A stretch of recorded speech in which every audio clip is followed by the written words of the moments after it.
Bonjour à toutes et à tous et bienvenue aujourd'hui au congrès international, ou devrais-je dire au NPI Summit 2024, avec une personne qu'on ne présente plus au sein de la NPI, Michel Noguès.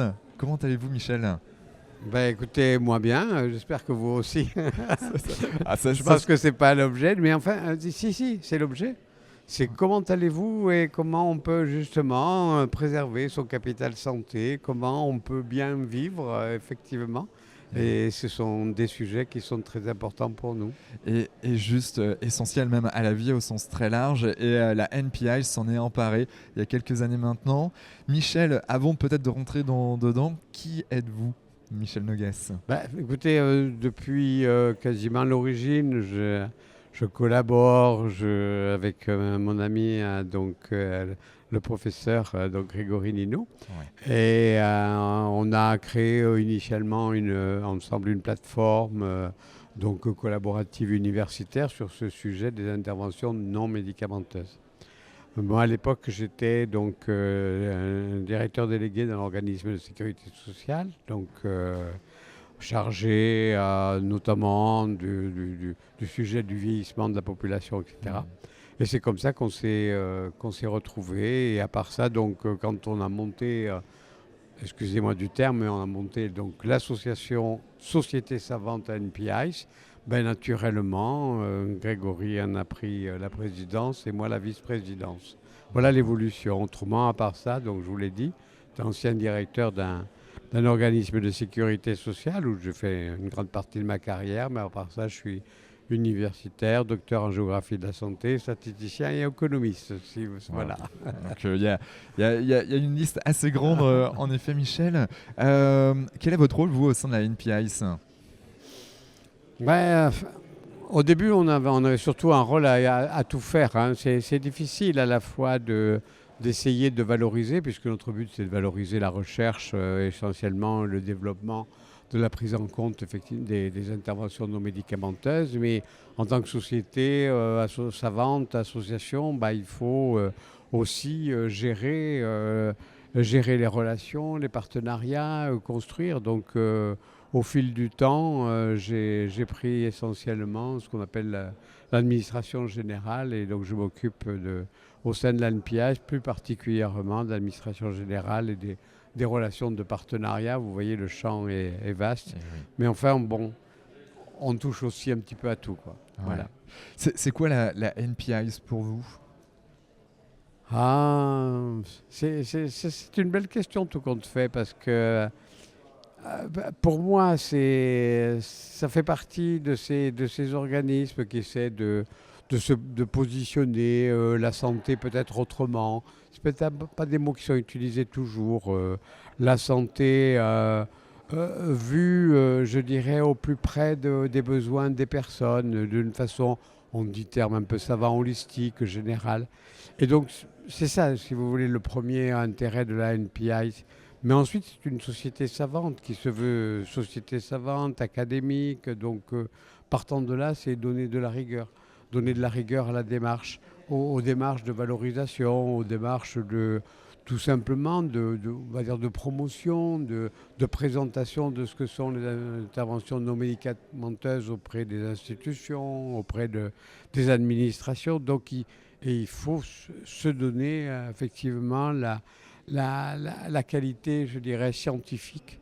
Et c'est ça qui aussi nous caractérise, parce que notre démarche a été, d'une façon générale, basée sur la construction, ce qu'on appelle le NPI modèle, Hmm.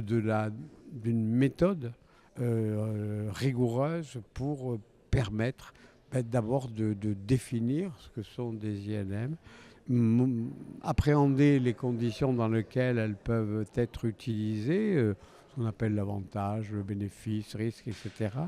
Et puis les conditions, toujours avec un terme un peu savant, d'implémentation, c'est-à-dire les Ouais. conditions de mise en œuvre, de mise en place. Et ce n'est pas toujours évident, parce que de conjuguer tout cela. Mais je ne veux pas être trop bavard sur le Non, sujet. non, non, et puis c'est vrai qu'il y a tellement à raconter.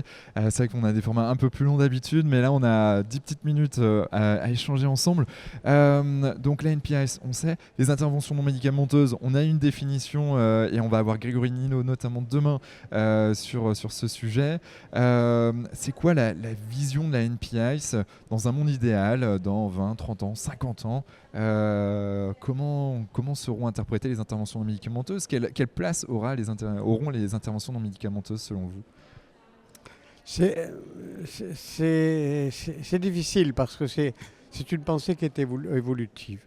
On a, vous savez, depuis la nuit des temps, la maladie, les conditions de, comment dire, de réparation ont toujours été des moments difficiles pour les sociétés humaines et on s'était forcé à éradiquer les maladies, à compenser les différentes formes de limitation fonctionnelle, etc.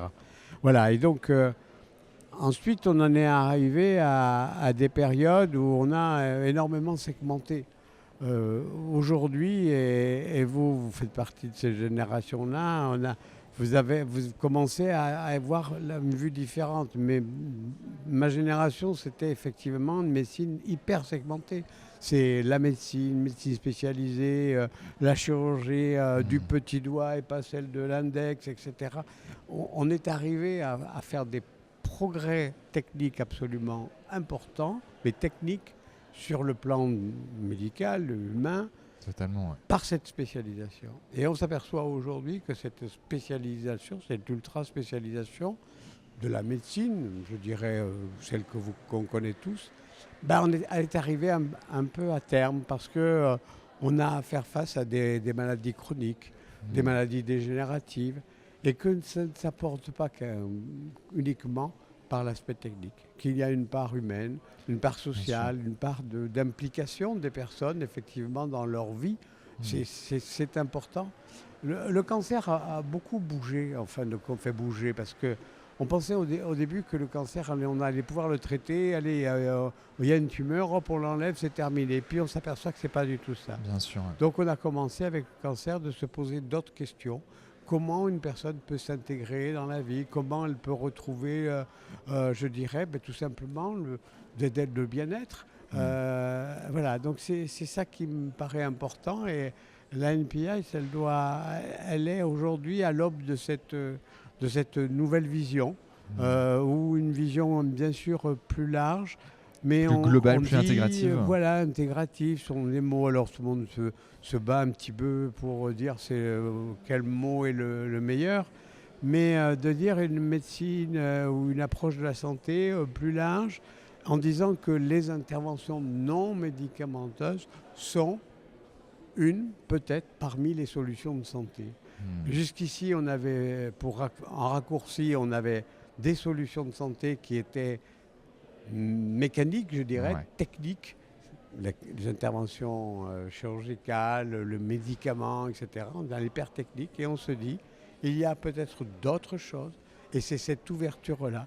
Donc, passé cette période de très spécialisée, mais aujourd'hui, on rentre dans cette sphère-là. Alors le problème, après, c'est celui des métiers, c'est ceux qui exercent ces activités, parce que tout le monde voudrait en être et tout le monde voudrait en avoir les compétences. Et la vraie question, c'est se dire, est-ce qu'il faut aller, comme on a fait pour les études médicales, est-ce qu'il faut aller hyper spécialisé, ou alors laisser aussi les choses évoluer naturellement, parce que c'est la relation humaine qui a le plus d'importance. C'est à ces questions que nous devrons répondre dans les années ou décennies qui arrivent. Exactement, et le choix du bon professionnel, en effet, il y a plusieurs choses. Je pense à la sophrologie, à la méditation, à l'hypnothérapie, à la chiropraxie.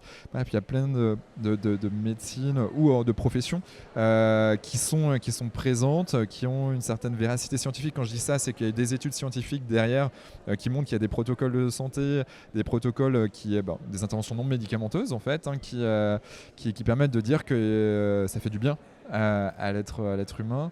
La question est en suspens et je pense que les prochaines années seront peut-être décisives pour la suite de tout ça, où il y a une attractivité qui est grandissante, ça c'est clair, je pense juste les statistiques françaises, il y a de plus en plus de Français qui vont dedans.